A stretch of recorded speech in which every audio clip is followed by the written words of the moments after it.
ಪ್ರೀತಿಯ ವೀಕ್ಷಕರಿಗೆ ನನ್ನ ಗುರು ಪರಂಪರೆ ಯೂಟ್ಯೂಬ್ ಚಾನಲ್ಗೆ ಸ್ವಾಗತ. ಪ್ರಿಯ ವೀಕ್ಷಕರೇ, ನಿನ್ನೆ ನಾನು ಹೇಳಿದ್ದೆ ಯಾವ ರೀತಿಯಾಗಿ ನಾವು ಮಾಂತ್ರಿಕ ಬಾಧೆ ಆದಂತಹ ಸಂದರ್ಭದಲ್ಲಿ ಯಾವ ರೀತಿಯಾಗಿ ನಾವು ಪರಿಹಾರ ಮಾಡ್ಕೊಳ್ಳೋಕ್ಕಿಂತ ಮುಂಚೆ ಹೇಗೆ ಎಚ್ಚೆತ್ಕೋಬೇಕು, ಒಂದು ಎರಡನೇದಾಗಿ ಯಾರು ಅಂತ ನಾವು ತಿಳ್ಕೋಬೇಕು ಅಂತ ನಾನು ಹೇಳಿದ್ದೆ. ಅದೇ ರೀತಿ ಇವತ್ತಿನ ವಿಷಯ ಏನು ಹೇಳ್ತಾ ಇದ್ದೀನಿ ಅಂತಂದರೆ, ಅವರು ಯಾರೇ ಆಗಿರಲಿ, ಅವರು ನಮ್ಮ ಕುಟುಂಬದವರೇ ಆಗಿರಲಿ, ನಮ್ಮ ಸಂಬಂಧಿಕರೇ ಆಗಲಿ, ಅಥವಾ ನಮ್ಮ ಅಕ್ಕಪಕ್ಕದವರ ಮನೆಯವರೇ ಆಗಿರಲಿ, ಯಾರೇ ಆಗಿರಲಿ ಸ್ನೇಹಿತರೆ, ನಾವು ಮಾಡಬೇಕಾಗಿರೋದು ಇಷ್ಟೇನೆ. ಏನು ಅಂತಂದರೆ ನೋಡಿ, ಧರ್ಮೋ ರಕ್ಷತಿ ರಕ್ಷಿತ ಅಂತ ಹೇಳ್ತೀವಿ. ನಾವು ಧರ್ಮವಾಗಿದ್ದರೆ, ನಾವು ನ್ಯಾಯಯುತವಾಗಿದ್ದರೆ ಧರ್ಮವು ನಮ್ಮನ್ನು ಕಾಪಾಡುತ್ತೆ. ಇದು ಮೊದಲನೇ ಕಾನ್ಸೆಪ್ಟು. ಆ ನಂತರದಲ್ಲಿ ಈಗ ಎಷ್ಟೋ ಜನ ತುಂಬ ತಲೆ ಕೆಡಿಸ್ಕೊಂಡ್ಬಿಡ್ತಾರೆ. ಏನಂತ ಹೇಳಿಬಿಟ್ಟು, ಅಯ್ಯೋ ಯಾರೋ ಮಾಡಿಸಿದಾರಲ್ಲ, ನಾನು ಹೇಗೆ ಪರಿಹಾರ ಮಾಡ್ಕೊಳ್ಳೋದು, ಅಥವಾ ಹೇಗೆ ನಾನು ಇದನ್ನು ಸರಿ ಮಾಡ್ಕೊಳ್ಬೇಕು, ಇದಕ್ಕೆ ನಾನು ಅವರಿಗೆ ಏನೋ ಮಾಡಿಸ್ಬೇಕಾ ಅಂತ. ಖಂಡಿತವಾಗ್ಲೂ ಆ ಥರ ಎಲ್ಲ ಏನೂ ಮಾಡೋಕ್ಕೆ ಹೋಗಬೇಡಿ. ನೀವೇನು ಬೇರೆಯವರಿಗೆ ಹೋಗಿ ಮಾಡಿಸಿ ನಿಮ್ಮ ಹಣವನ್ನು ಖರ್ಚು ಮಾಡಿಕೊಂಡು ನಿಮ್ಮಲ್ಲಿರುವಂತಹ ವ್ಯಾಲ್ಯೂಯಬಲ್ ಮನಿ ಅಥವಾ ನಿಮ್ಮ ಎನರ್ಜಿ ಅಥವಾ ನಿಮ್ಮ ಸಮಯ, ಈ ಥರ ಏನಿದೆ ನಿಮ್ಮ ಫ್ಯಾಮಿಲಿ ಲೈಫು, ಇದೆಲ್ಲ ಏನಿದೆ ಉದ್ಯೋಗದ್ದು, ಅದೆಲ್ಲನೂ ಬಿಟ್ಟು ನೀವೇನು ಹೋಗುವ ಅವಶ್ಯಕತೆ ಇಲ್ಲ ಪ್ರಿಯ ವೀಕ್ಷಕರೇ. ಹಾಗಾಗಿ ನೀವು ನಿಮ್ಮ ಮನೆಯಲ್ಲೇ ಕೂತ್ಕೊಂಡು ಈ ಒಂದು ತಂತ್ರ ಅಥವಾ ಮಂತ್ರ, ಇದರಲ್ಲಿ ಯಾವುದು ಅಂದರೆ ತಂತ್ರ ಮಂತ್ರ ಅಂತಲೇ ಹೇಳ್ತೀವಿ. ಜೊತೆಗೆ ನಾನು ಇಲ್ಲಿ ತಂತ್ರವನ್ನು ಕೊಡ್ತೀನಿ, ಜೊತೆಗೆ ಮಂತ್ರವನ್ನು ಕೊಡ್ತೀನಿ. ಅದನ್ನು ನಾನು ಹೇಳ್ತಾ ಹೋಗ್ತೀನಿ. ಜೊತೆಗೆ ಇವತ್ತು ಯಾರ್ಯಾರು ನನ್ನ ಈ ವಿಡಿಯೋನ ನೋಡಿದಿರಿ ಅವರೆಲ್ಲರಿಗೂ ಶ್ರೀ ದಕ್ಷಿಣ ನಾಗಕಾಳಿಕಾ ದೇವಿಯ ಒಂದು ಅನುಗ್ರಹ ಆಗಲಿ. ಯಾಕಂದರೆ ಇವೆಲ್ಲವನ್ನು ನೋಡಬೇಕು ಅಂತಂದರೆ ಆ ದೈವದ ಅನುಗ್ರಹ ಇದ್ದರೆ, ಪ್ರಾರಬ್ಧದ ಪ್ರಾರಬ್ಧ ಕರ್ಮದ ಪುಣ್ಯ ಸುಕೃತ ಕರ್ಮ ಇದ್ದರೆ ಮಾತ್ರ ಕೆಲವೊಂದೊಂದು ನಮಗೆ ಒಳ್ಳೆಯ ವಿಚಾರಗಳು ಈ ಜೀವನದಲ್ಲಿ ಸಿಗ್ತಾ ಹೋಗುತ್ತೆ ಪ್ರಿಯ ವೀಕ್ಷಕರೇ. ಹಾಗಾಗಿ ಹೇಳ್ತಾ ಇದ್ದೀನಿ ನೋಡಿ, ನೀವು ಮಾಡಬೇಕಾಗಿದ್ದು ಇಷ್ಟೇನೆ. ನೀವು ನಿಮ್ಮ ಪಾಡಿಗೆ ಏನು ಕೆಲಸ ಮಾಡ್ತಾಯಿದ್ದೀರಿ, ನಿಮ್ಮ ಕೆಲಸವನ್ನು ನೀವು ಮಾಡ್ಕೊಳ್ಳಿ. ಒಂದು ಎರಡನೇದಾಗ ಅದ್ರ ಹಿಂದೆನೇ ಹೋಗಿ ಇದೆಲ್ಲ ಏನು ಮಾಡೋಕ್ಕೆ ಹೋಗಬೇಡಿ. ಆ ನಂತರದಲ್ಲಿ ಯಾರಾದರೂ ನಮ್ಮ ಮೇಲೆ ಅಸೂಯೆ ಪಟ್ಟಿರ್ತಾರೋ, ಅಥವಾ ಹೊಟ್ಟೆ ಕಿಚ್ಚು ಪಟ್ಟು ಮಾಡಿರ್ತಾರೋ, ಅಥವಾ ನಮ್ಮ ಏಳಿಗೆಯನ್ನು ಸಹಿಸೋಕ್ಕಾಗದೆ ಮಾಡಿರ್ತಾರೋ, ಇದೆಲ್ಲನೂ ಇರುತ್ತೆ. ಅಥವಾ ಆಸ್ತಿಯನ್ನು ಕಿತ್ಕೋಬೇಕು, ಅಥವಾ ಅವರ ವೃತ್ತಿ ಜೀವನವನ್ನು ಹಾಳು ಮಾಡಬೇಕು, ಅಥವಾ ಅವರ ಹೆಸರನ್ನು ಹಾಳು ಮಾಡಬೇಕು, ಅವರ ದಂಪತಿ ಜೀವನವನ್ನು ಹಾಳು ಮಾಡಬೇಕು, ಅವರ ಮದುವೆ ಜೀವನವನ್ನು ಹಾಳು ಮಾಡಬೇಕು ಅಂತ ಹೇಳ್ಬಿಟ್ಟು ಮಾಡ್ತಾರಲ್ವ. ಅಕಸ್ಮಾತಾಗಿ ಅವರು ನಮ್ಮ ಜೀವನವನ್ನು ಕಿತ್ಕೊಂಡ್ರೆ, ಅಂದರೆ ದುಡ್ಡು ಕಾಸು ಆಸ್ತಿ ಕಿತ್ಕೊಂಡ್ರೆ ಪರವಾಗಿಲ್ಲ. ಕೆಲವರು ಮಾಡುವಂತಹ ಕ್ರಿಯೆಗಳು ಹೇಗಿರುತ್ತೆ ಅಂತಂದರೆ, ತುಂಬ ಕೆಟ್ಟದಾಗಿ ವಶೀಕರಣ ಮಾಡಿಕೊಂಡು ಆ ನಂತರ ಮಾರಣ ಕ್ರಿಯೆಗೆ ತೊಗೊಂಡು ಹೊಟ್ಟೋಗ್ಬಿಡ್ತಾರೆ. ಆ ಮಾರಣ ಕ್ರಿಯೆಯಲ್ಲೂ ಹೇಗೆ ಮಾಡ್ತಾರೆ ಅಂತಂದರೆ, ಕೆಲವರು ನೀವು ನೋಡ್ಬೋದು, ವರ್ಷಾನುಗಟ್ಟಲೆ ಅವರು ಕೋಮಾ ಸ್ಟೇಜಿಗೆ ಹೊಟ್ಟೋಗ್ಬಿಡ್ತಾರೆ. ಕೋಮಾ ಅಂದರೆ ಅನ್ಕಾನ್ಷಿಯಸ್ ಆಗಿ ಬೆಡ್ ರಿಡನ್ ಆಗುವಂಥದ್ದು. ಅದು ಗೊತ್ತೇ ಆಗಲ್ಲ. ನೀವು ವೈದ್ಯಕೀಯ ಡಿಪಾರ್ಟ್ಮೆಂಟಲ್ಲಿ ಹೋಗಿ ಮಾಡಿದಾಗ ಎಲ್ಲನೂ ನಾರ್ಮಲ್ ಇರುತ್ತೆ, ಬಟ್ ಅದಕ್ಕೆ ಕಾರಣನೇ ಗೊತ್ತಿರಲ್ಲ. ಹಲವಾರು ವೈದ್ಯಕೀಯ ಪರೀಕ್ಷೆಗಳಾಗಿರುತ್ತೆ, ಆದರೂ ಕಾರಣ ಗೊತ್ತಾಗಲ್ಲ. ಅಂತಹ ಸಂದರ್ಭದಲ್ಲಿ ನಾವೇನು ಮಾಡಬೇಕಾಗುತ್ತೆ ಅಂತಂದರೆ,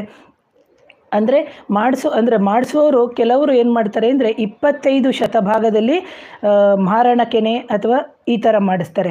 ಇನ್ನು ಕೆಲವರು ಸ್ತಂಭನ ಮಾಡಿಸ್ತಾರೆ, ಕೆಲವರು ವಿದ್ವೇಷಣ ಮಾಡಿಸ್ತಾರೆ. ವಶೀಕರಣ ಮಾಡಿ ಮಾರಣ ಕ್ರಿಯೆಯನ್ನು ಮಾಡಿಸೋರಿಗೆ ನಾವು ಸರಿಯಾದ ಪಾಠವನ್ನು ಕಲಿಸಲೇಬೇಕು ಪ್ರಿಯ ವೀಕ್ಷಕರೇ. ಹಾಗಾಗಿ ಈ ವಿಡಿಯೋವನ್ನು ಹಲವಾರು ಜನಕ್ಕೆ ಶೇರ್ ಮಾಡಿ. ಯಾಕಂದರೆ ಇದರಿಂದ ಎಷ್ಟೋ ಜನ ನೋವು ಅನುಭವಿಸ್ತಿರ್ತಾರೆ, ಸಂಕಷ್ಟಗಳನ್ನ ಎದುರಿಸ್ತಿರ್ತಾರೆ. ಅವರಿಗೆ ಯಾವ ರೀತಿಯಾಗಿ ನಾವು ಹೊರಗಡೆ ಬರೋದು ಅಂತಲೇ ಗೊತ್ತಾಗಲ್ಲ. ಅಂತಹ ಸಂದರ್ಭದಲ್ಲಿ ನಾವು ಮಾಡಬೇಕು. ಆದರೆ ನಾವು ಮಾಡುವಂತಹ ಕ್ರಿಯೆ ಹೇಗಿರಬೇಕು ಅಂದರೆ ಧರ್ಮಯುತವಾಗಿಯೇ ಇರಬೇಕು. ಹಾಗಾಗಿ ಹೇಳ್ತಾ ಇದ್ದೀನಿ. ಹಲೋ ಮೇಡಮ್ ಅಂತ, please speak in Hindi. Okay, ಫ್ಯೂಚರಲ್ಲಿ ನಾನು ಹಿಂದಿಲಿ ಹೇಳ್ತೀನಿ. I will try sir. Okay, ಸದ್ಯಕ್ಕೆ ಕನ್ನಡದಲ್ಲಿ ಈಗ ಮಾತಾಡ್ತಾ ಇದ್ದೀನಿ. ಮಧ್ಯೆ ಸ್ವಲ್ಪ ಇಂಗ್ಲೀಷು ಕಾನ್ವರ್ಸೇಷನ್ ಇರುತ್ತೆ. ಪ್ಲೀಸ್ ಸ್ವಲ್ಪ ಅಂಡರ್ಸ್ಟ್ಯಾಂಡ್ ಮಾಡ್ಕೊಳ್ಳಿ, ಓಕೆನಾ? ಸೊ ಆಗ ನಾವೇನು ಮಾಡಬೇಕಾಗುತ್ತೆ ಅಂದರೆ, ಅವರು ನಮ್ಮ ಹತ್ರ ಬಂದು ನಿಲ್ಲೋದಕ್ಕೂ ಯೋಚನೆ ಮಾಡಬೇಕು. ಮುಂದಿನ ಅಂದರೆ ನೆಕ್ಸ್ಟು ನಿಮ್ಮ ಮುಂದೆ ಬಂದು ಮಾತಾಡಬೇಕು ಅಂದರೆ ಅವರು ಯೋಚನೆ ಮಾಡಬೇಕು, ಯಾಕೆ ನಾನು ಅವ್ರ ಜೊತೆ ಮುಂದೆ ನಿಂತು ಮಾತಾಡ್ತಾ ಇದ್ದೀನಿ ಅಂತ. ಆ ಥರ ಯೋಚನೆ ಮಾಡಬೇಕು. ಒಂದು ಎರಡನೇದಾಗಿ ನೆಕ್ಸ್ಟ್ ಅವರ ಜೆನರೇಷನ್ ಅಂತ ಏನಿದೆ, ಅವ್ರ ತಂದೆ ತಾಯಿ ಇದ್ದರೆ ಅವ್ರ ಮಕ್ಕಳು, ಅವ್ರ ಮೊಮ್ಮಕ್ಕಳು, ಅವರು ವಾಪಸ್ಸು ನಮ್ಮ ಕುಟುಂಬದ ಹತ್ರ ನೋಡಬಾರ್ದು, ನಮ್ಮ ಕುಟುಂಬದವ್ರ ಹತ್ರನೂ ಮಾತಾಡಬಾರ್ದು. ಆ ಥರದಲ್ಲೂ ನಾವು ಎಚ್ಚರಿಕೆ ವಹಿಸಬೇಕಾಗುತ್ತೆ. ಜೊತೆಗೆ ನೀವೇನು ಮಾಡಬೇಕು ಅಂದರೆ, ನಿಮ್ಮ ಯಾವುದೇ ಕೆಲಸಗಳಾಗಲಿ, ನಿಮ್ಮ ಪ್ರೊಫೆಷನಲ್ ಆಗಿರ್ಬೋದು, ಮ್ಯಾರಿಡ್ ಲೈಫ್, ಇದೆಲ್ಲವನ್ನು ನೀವೇನು ಮಾಡಬೇಕು, ಜೊತೆಗೇಲೇ ತೊಗೊಂಡೋಗಿ. ಯಾಕಂದರೆ ಇದನ್ನೆಲ್ಲ ಮಾಡಿ ಅವರು ತುಂಬ ಖುಷಿ ಪಡ್ತಾ ಇರ್ತಾರೆ ನೋಡಿ. ಬೆಂಗಳೂರಲ್ಲ ಸರ್, ನಾನು ಆಮೇಲೆ ಮೆಸೇಜ್ ಹಾಕ್ತೀನಿ. ಫ್ರಮ್ ಮೈಸೂರು ನಾನು. ಓಕೆ, ಆನಂತರ ಕೆಲಸ ಕಾರ್ಯಗಳಲ್ಲಿ ಜೊತೆಯಾಗಿ ನೀವು ನಿಮ್ಮ ಭಗವಂತನ ಮೊರೆ ಹೋಗಿ. ಅದಕ್ಕೆ ನಾನು ಕುಲದೇವರ ಕಾನ್ಸೆಪ್ಟು ಫಸ್ಟ್ ಕೊಟ್ಟೆ, ಕುಲದೇವರ ಕಾನ್ಸೆಪ್ಟ್ ಕೊಟ್ಟು ಆನಂತರದಲ್ಲೇ ನಿಮಗೆ ಮಾಡಿರೋದು. ಆದರೆ ನೀವು ದಿನಕ್ಕೆ ಎಷ್ಟು ಸತಿ ದಿನ ಬೆಳಿಗ್ಗೆ ಮಧ್ಯಾಹ್ನ ರಾತ್ರಿ ಹೇಗೆ ನಾವು ಊಟ ತಿಂಡಿ ನೀರು ಕುಡಿತೀವೋ ಅದೇ ಥರ ಆ ಭಗವಂತನ ಅಥವಾ ಭಗವತಿಯ ಅಥವಾ ನಿಮ್ಮ ಕುಲದೇವರ ಒಂದು ಸ್ಮರಣೆ ಮಾಡ್ತಾ ಹೋಗಿ. ಅದು ಯಾವ ರೀತಿ ನೀವು ಮಾಡಬೇಕು ಅಂದರೆ, ಮೊದಲಿಗೆ ಸಂಕಲ್ಪವನ್ನು ಮಾಡ್ಕೊಳ್ಳಿ. ಸಂಕಲ್ಪ ಮಾಡಿಕೊಂಡು ಆನಂತರ ನೀವೇನು ಮಾಡಬೇಕು ಅಂತಂದರೆ, ನೀವು ಕೆಲಸದ ಜಾಗದಲ್ಲಾಗಿರ್ಬೋದು ಅಥವಾ ನಿಮ್ಮ ಮನೆಯಲ್ಲಾಗಿರ್ಬೋದು, ಆಫೀಸಲ್ಲಾಗಿರ್ಬೋದು, ನೀವೆಲ್ಲಿ ಕೆಲಸ ಮಾಡ್ತಾಯಿದ್ದೀರಿ ಎಲ್ಲೇ ಆಗಲಿ, ಆದರೆ ಸ್ಟಾರ್ಟಿಂಗ್ ಮಾಡಬೇಕಾದ್ರೆ ಮೊದಲು ಏನು ಮಾಡಬೇಕು ಅಂದರೆ 11 ದಿನಗಳ ಕಾಲ ನೀವು ಕಾಯಲೇಬೇಕು.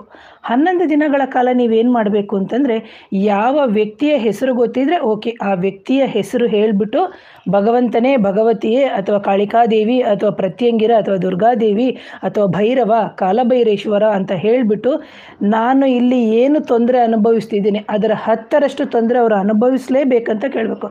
ಯಾಕಂದರೆ ದಂಡಂ ದಶಗುಣ ಭವೆ ಅಂತ ನಾವು ಹೇಳ್ತೀವಿ. ಯಾಕಂದರೆ ನಮಗೆ ಅವರು ಹೇಗೆ ದಂಡ ಕೊಡ್ತಾ ಇರ್ತಾರೋ ನಾವು ಅದೇ ಥರ ಅವ್ರಿಗೆ ದಂಡನೆ ಕೊಡಬೇಕಲ್ವ. ಆದರೆ ಯಾವುದೇ ರೀತಿಯ ನಾವು ದುಡ್ಡು ಖರ್ಚು ಮಾಡಿ ಅಥವಾ ನಾವು ಇನ್ನೊಬ್ಬರ ಮುಖಾಂತರ ಹೋಗಿ ಇನ್ನೊಂದೇನೋ ಮಾಡಿಸಿ ಇನ್ನೊಂದು ತೊಂದರೆ ಮಾಡ್ಕೊಂಡು ಅದು ಯಾವುದು ಬೇಡ. ಸೊ ಹಾಗಾಗಿ ನೀವು ನಿಮ್ಮ ಮನೆಯಲ್ಲೇ ಕೂತ್ಕೊಂಡು ಫಸ್ಟ್ ಚಾಂಟಿಂಗ್ ಮಂತ್ರ ಬಂದು 11 ದಿನವೇ ನೀವು ಮಾಡಬೇಕು. ಅಂದರೆ ಹೆಸರು ಗೊತ್ತಿದ್ರೆ ಹೇಳಿ. ಅಕಸ್ಮಾತು ನನಗೆ ಅಂದರೆ ನಿಮಗೆ ಹೆಸರೇ ಗೊತ್ತಿಲ್ಲ, ಹೆಸರು ಗೊತ್ತಿಲ್ಲದೇ ಇರುವಂತಹ ಸಂದರ್ಭದಲ್ಲಿ ನೀವೇನು ಮಾಡಬೇಕಾಗುತ್ತೆ ಅಂತಂದರೆ, ಹಿಂಗೆ ನಮಸ್ಕಾರ ಮಾಡಿಕೊಂಡು ಅಮುಖ ಅಂತ ಹೇಳಿಬಿಟ್ಟು ಸೇರಿಸ್ಕೋಬೇಕಾಗುತ್ತೆ. ಅಮುಖ ಅಂತಂದರೆ ಆ ವ್ಯಕ್ತಿಯ ಮುಖನೇ ನಿಮಗೆ ಗೊತ್ತಾಗಲ್ಲ.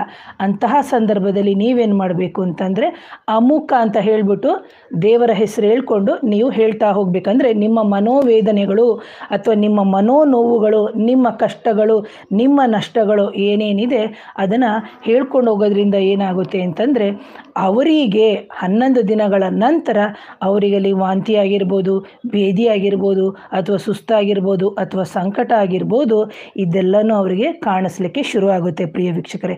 ಹಾಗಾಗಿ ಈಗ ನಾವು ಇಲ್ಲಿ ಹೇಗೆ ನಾವು ಮಂತ್ರ ಚಾಂಟ್ ಮಾಡ್ತೀವಿ, ಈಗ ನಾವು ಯಾವುದೋ ಒಂದು ಮಂತ್ರ ಕೊಟ್ಟೆ, ಓಂ ಶ್ರೀ ದಕ್ಷಿಣ ನಾಗಕಾಳಿಕಾ ರಕ್ಷ ರಕ್ಷ ಜಗನ್ಮಾತೆಯೇ ನಮೋ ನಮಃ ಅಂತ ಹೇಳ್ಕೊಳ್ಳಿ ಅಂತ. ಹಾಗೇನೇ ನೀವೇನು ಮಾಡಬೇಕು ಅಂತಂದರೆ, ಆದರೆ ನಾನು ಹೇಳ್ತಾ ಇರೋದು ಧರ್ಮಯುತವಾಗಿ ಇದ್ದು ನೀವು ಪ್ರತ್ಯಕ್ಷವಾಗಿ ನೋಡಿದರೆ ಮಾತ್ರ ಆ ವ್ಯಕ್ತಿಯ ಹೆಸರು ಹೇಳಿ. ಈಗ ನೋಡಿ, ಪ್ರತ್ಯಕ್ಷವಾಗಿ ನೋಡಿದ್ರು ಅಂದರೆ ಪ್ರತ್ಯಕ್ಷವಾಗಿ ಕಂಡ್ರೂ ಪ್ರಮಾಣಿಸಿ ನೋಡಿ ಅಂತ ನಾವು ಹೇಳ್ತೀವಲ್ವ. ಆದರೆ ಪ್ರತ್ಯಕ್ಷವಾಗಿ ಕಾಣದೇ ಇದ್ದರೆ ನೀವು ಆ ವ್ಯಕ್ತಿಯ ಹೆಸರು ಅಥವಾ ಆ ವ್ಯಕ್ತಿಯ ಮನೆಯವರು ಅಥವಾ ವ್ಯಕ್ತಿಯ ಮಕ್ಕಳು ಇದನ್ನು ಯಾವುದನ್ನು ಗಣನೆಗೆ ತಗೋಬಿಡಿ. ಆದರೆ ಆ ದೈವ ನಿಮಗೆ ನೋಡ್ತಾ ಇರ್ತದೆ. ವ್ಯಕ್ತಿಯ ಹೆಸರನ್ನೇ ಹೇಳಿ. ಪರ್ಟಿಕ್ಯುಲರಾಗಿ ಮತ್ತೆ ಒತ್ತಿ ಹೇಳ್ತಾ ಇದ್ದೀನಿ ಪ್ರಿಯ ವೀಕ್ಷಕರೇ. ಇಲ್ಲ ಆ ವ್ಯಕ್ತಿಯ ಹೆಸರು ಗೊತ್ತಿಲ್ಲ ಅಂತಂದಾಗ ಅಮುಖ ಅಂತಂದರೆ ಗೊತ್ತಿಲ್ಲದೆ ಇರುವಂತಹ ಮುಖ ಅಂತ. ಹಾಗಾಗಿ ಈ ಅಮುಖನ ಒಂದು ಶಬ್ದಕ್ಕೇ ಅಷ್ಟೊಂದು ಒಂದು ಏನು ಒತ್ತನ್ನು ಕೊಟ್ಟಿದ್ದಾರೆ. ತಂತ್ರಶಾಸ್ತ್ರದಲ್ಲೂ ಅಷ್ಟೇ, ಮಂತ್ರಶಾಸ್ತ್ರಗಳಲ್ಲೂ ಅಷ್ಟೇನೆ. ಯಾಕಂದರೆ ಇದೇನು ನಿಜಾನ ಅಂತ ಹೇಳಿಬಿಟ್ಟು ನೀವು ಕೇಳ್ಬೋದು. ಖಂಡಿತವಾಗ್ಲೂ ನಿಜನೇ. ಯಾಕಂದರೆ ನೀವು ಇಲ್ಲಿ ಸತತವಾಗಿ ಕೂತ್ಕೊಂಡು ಏನು ನೀವು ನಿದ್ದೆ ಬಿಡ್ತಿರೋ, ಊಟ ಬಿಡ್ತಿರೋ, ತಿಂಡಿ ಬಿಡ್ತಿರೋ, ಬಾತ್ರೂಮ್ಗೆ ಹೋಗೋದು ಬಿಡ್ತಿರೋ ಅದೆಲ್ಲ ನಮ್ಗೆ ಗೊತ್ತಿಲ್ಲ. ಯಾಕಂದರೆ ಕೆಲವರ ಸಫರಿಂಗ್ಸು ಅಥವಾ ನೋವುಗಳು, ಆ ಕಷ್ಟಗಳು, ಆ ಬಾಧೆಗಳು, ಆ ಅವಮಾನಗಳು ಏನೇನಿದೆ ಆ ಥರ ಇರ್ತದೆ ಅವರಿಗೆ. ಯಾಕಂದರೆ ಈಗ ನಿಮ್ಮ ಕಡೆಯವ್ರಿಗೆ ಯಾರೋ ಮಾಡಿಸ್ಬಿಟ್ಟು ಅವರು ಮಾರಣಾಂತಿಕ ಹಲ್ಲೆಯಿಂದ ಅವರು ಹಾಸಿಗೆ ಹಿಡ್ದಿದ್ದಾರೆ, 20 ವರ್ಷದಿಂದ ನನ್ನ ಗಂಡ ಹಾಸಿಗೆ ಹಿಡ್ದಿಲ್ಲ ಅಂತ ಯಾರೋ ಒಬ್ಬರಿಗೆ ಕೇಳಿದಾಗ ಹಾಸಿಗೆ ಹಿಡ್ದಿದ್ದಾರೆ, ಅವ್ರಿಗೆ ಏನೇ ಮಾಡಿದ್ರು ಸರಿ ಹೋಗಿಲ್ಲ ಅಂತಂದಾಗ ಎಷ್ಟು ನೋವಾಗುತ್ತೆ ಯೋಚನೆ ಮಾಡಿ. ಆಗ ನಾವೇನು ಮಾಡಬೇಕು, ಅದನ್ನು ಇಲ್ಲಿಂದನೇ ನಾವು ಹೇಳಬೇಕು. ಆದರೆ ನಾನು ಹೇಳ್ತಾ ಇದ್ದೀನಿ ಮತ್ತೆ ಧರ್ಮಯುತವಾಗಿ ರಕ್ಷೆಗಾಗಿ, ನಮ್ಮ ರಕ್ಷೆಗಾಗಿ ನಾವು ಮಾಡಬೇಕು. ಆದರೆ ಇದನ್ನು ತಾಯಿಯಾಗಿರುವಂಥ ಜಗನ್ಮಾತೆನೂ ನೋಡ್ತಾ ಇರ್ತಾಳೆ, ಆ ಜಗದೀಶ್ವರನಾಗಿರುವಂತಹ ಈಶ್ವರ ಏನಿದೆ ಅವ್ರು ನೋಡ್ತಾ ಇರ್ತಾರೆ. ಆದರೆ ನಾವು ನಮ್ಮ ಪ್ರಯತ್ನವನ್ನು ಮಾತ್ರ ನಾವು ಬಿಡಲೇಬಾರ್ದು. ಇದಕ್ಕೆ ನೀವು ಯಾವುದೇ ₹1 ಖರ್ಚು ಮಾಡೋಂಗಿಲ್ಲ. ನೀವು ಕೇಳ್ಬೋದು, ಮೇಡಮ್ ಯಾವತ್ತು ಮಾಡ್ಬೋದು, ಅಮಾವಾಸ್ಯೆ ದಿನ ಮಾಡ್ಬೋದಾ, ಹುಣ್ಣಿಮೆ ದಿನ ಮಾಡ್ಬೋದಾ, ಶುಕ್ರವಾರ ಮಾಡ್ಬೋದಾ, ಎಷ್ಟು ದಿನ ಮಾಡ್ಬೋದು ಅಂತ. ಇದು ಪ್ಲೀಸ್ ಚಾಂಟ್ ಎವ್ರಿ ಡೇಸ್ ಮಂತ್ರ. ಓಕೆನಾ? ಇದನ್ನು ಎಲ್ಲೂ ನೀವು ಸ್ಟಾಪ್ ಮಾಡದೇ ಹೋಗೋ ಅವಶ್ಯಕತೆ ಇಲ್ಲ. ಎವ್ರಿಡೇ ಚಾಂಟ್ ಮಾಡ್ತಾನೆ ಹೋಗಿ. ಹಾಗಂತ ಹೇಳಿಬಿಟ್ಟು ನಾನು ಜಸ್ಟ್ ಜೋಕ್ ಮಾಡಿದೆ, ನೀವು ತಿಂಡಿ ತಿಂದು ಬಾತ್ರೂಮು ಅದು ಇದು ಅಂತಲ್ಲ. ಯಾಕಂದರೆ ನಮ್ಮ ಜೀವನದಲ್ಲಿ ಅವರು ಮಾಡಿರುವಂಥ ತೊಂದರೆಗಳಿಗೆ ನಾವು ಅವರ ಮುಂದೆ ಸರಿಸಾಟಿಯಾಗಿ ನಿಲ್ಲಬೇಕು ಅಂತಂದರೆ ನಮ್ಮ ಆರೋಗ್ಯ, ನಮ್ಮ ಆಹಾರ, ನಮ್ಮ ವಿಚಾರ, ನಮ್ಮ ಮಕ್ಕಳು, ನಮ್ಮ ಸ್ಥಾನ, ನಮ್ಮ ಮಾನ, ನಮ್ಮ ಗಣ ಅಂದರೆ ಗಳಿಸುವಂಥ ಹಣ, ನಾವು ಧರ್ಮಯುತವಾಗಿ ನಡ್ಕೊಳ್ಳುವಂಥದ್ದು ಅಂತಂದಾಗ ಇದೆಲ್ಲವನ್ನು ಒಟ್ಟೊಟ್ಟಿಗೆ ತಗೊಂಡು ನಿತ್ಯವೂ ನೀವು ದಿನಕ್ಕೆ 24 ಗಂಟೆ, ಆದರೆ ನಮ್ಮಲ್ಲಿ 72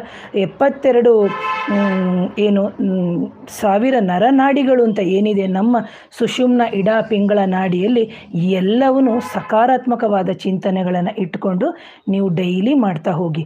ಯಾವಾಗ ಅವರು ನಮ್ಮನ್ನು ವಶೀಕರಣ ಮಾಡಿಕೊಂಡು ಆನಂತರ ಮಾರಣ ಮಾಡಿಸ್ಬಿಟ್ಟು ನಮಗೆ ಈ ತೊಂದರೆ ಮಾಡ್ತಿರ್ತಾರೆ ಅಂಥವರಿಗೆ ಸರಿ ಡೈಲಿ ನೀವು ಚಾಂಟ್ ಮಾಡಲೇಬೇಕು. ಆಗ ಏನಾಗುತ್ತೆ ಅಂದರೆ ಅವರಿಗೆ ಎಲ್ಲ ಥರದ ನೋವು ಸಂಕಟ ಜಾಸ್ತಿ ಎಲ್ಲ ಆಗಿ ಅವರು ಅಲ್ಲಿಂದ ಮಿಲಮಿಲ ಅಂತ ಒದ್ದಾಡ್ತಾರೆ.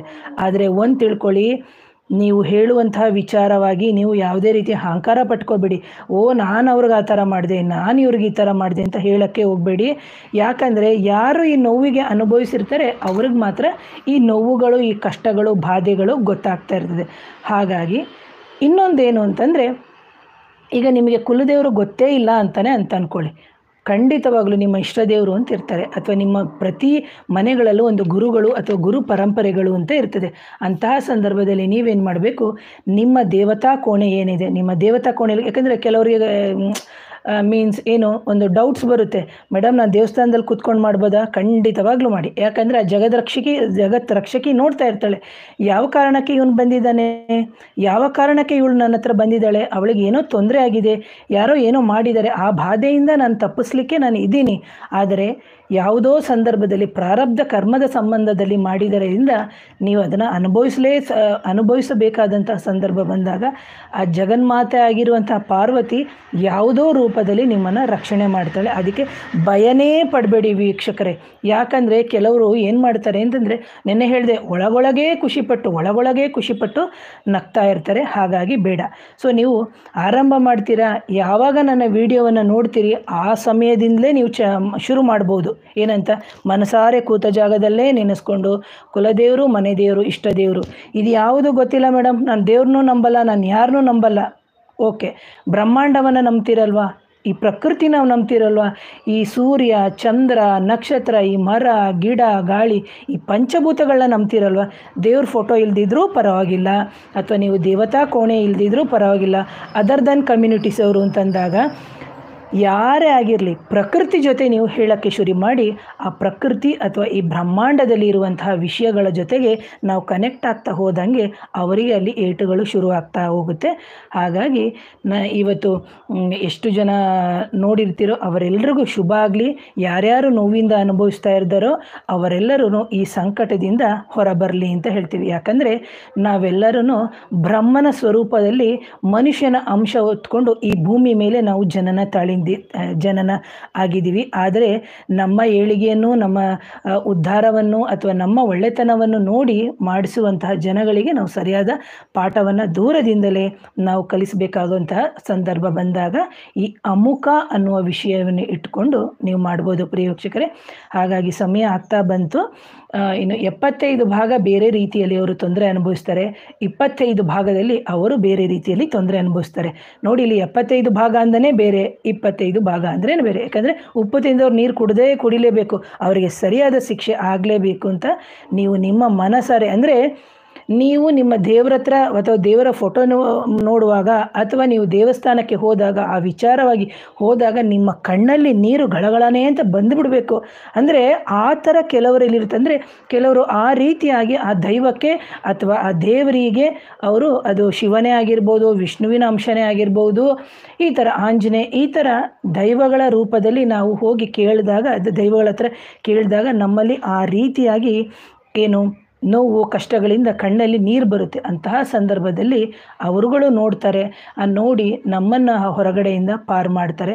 ಅವರು ಯಾವತ್ತು 10 ವರ್ಷ ಮಲಗಿದ್ರೋ, 5 ವರ್ಷ ಮಲಗಿದ್ರೋ ಅಥವಾ 11 ವರ್ಷ ಮಲಗಿದ್ರೋ ಅದರ 2ರಷ್ಟು ಅಥವಾ ಮಾರಣ ಕ್ರಿಯೆ ಆಗಿದ್ದರೆ ಅದಕ್ಕೆ ಸಂಬಂಧಪಟ್ಟಂತೆ ಅದೇ ರೀತಿಯಲ್ಲಿ ಆ ಜಗನ್ಮಾತೆ ಆಗಿರುವಂಥ ಪಾರ್ವತಿ ಉಗ್ರ ರೂಪದಲ್ಲಿ ಶ್ರೀ ದಕ್ಷಿಣನಾಗಕಾಳಿಕಾ ದೇವಿಯ ಹೆಸರಿನಲ್ಲೇ ಮೊರೆ ಹೋಗಿ ಮಾಡಿ ಅಂತ ಹೇಳ್ತೀನಿ. ಅವ್ರಿಗೂ ಅವರು ಸರಿಯಾದ ಚಾಟಿ ಏಟು ಕೊಟ್ಟೇ ಕೊಡ್ತಾರೆ. ಸೊ ಇದನ್ನು ನಂಬಿ ಇದನ್ನು ಮಾಡಿ ಅಂತ ಹೇಳ್ತೀನಿ. ಸೊ ಆದಷ್ಟು ಈ ನೋವಲ್ಲಿ ಯಾರಿರ್ತಾರೆ ಅಂಥವರಿಗೆ ಈ ವಿಡಿಯೋವನ್ನು ಶೇರ್ ಮಾಡಿ ಅಂತ ಹೇಳ್ತೀನಿ. ಪ್ರಿಯ ವೀಕ್ಷಕರೇ, ಯಾರೇ ಆಗಲಿ ನಾವು ನಮ್ಮ ಅಧೀನದಲ್ಲಿ ನಾವಿರಬೇಕು. ನಾವು ನನ್ನ ಗಂಡ, ನನ್ನ ಮನೆ, ನನ್ನ ಮಕ್ಕಳು ಅಂತ ಹೇಗಿರುತ್ತೋ ಅದೇ ರೀತಿ ನನ್ನ ಸಂಸಾರ ಹೇಗಿರುತ್ತೋ ಅದೇ ಥರ ಪ್ರಕೃತಿಯಲ್ಲೂ ನಾವು ಕನೆಕ್ಟ್ ಹಾಕ್ಕೊಂಡು ಪ್ರಕೃತಿ ಜೊತೆ ಮಾತಾಡಿಕೊಂಡು ಹೋಗ್ಕೊಂಡಿರೋದ್ರಿಂದ ಖಂಡಿತವಾಗೂ ನಮ್ಮ ಎಷ್ಟೋ ತೊಂದರೆಗಳು ನಿವಾರಣೆ ಆಗುತ್ತೆ ಪ್ರಿಯ ವೀಕ್ಷಕರೇ. ಹಾಗಾಗಿ ಯಾವುದೇ ರೀತಿಯ ಹಣದ ಖರ್ಚಿಲ್ಲದೆ ನಿಮ್ಮ ಮನೆಯಲ್ಲೇ ನೀವು ಎಷ್ಟು ಬಾರಿ ನೀವು ಚಾಂಟ್ ಮಾಡ್ತಾ ಹೋಗಿ. So once again thank you.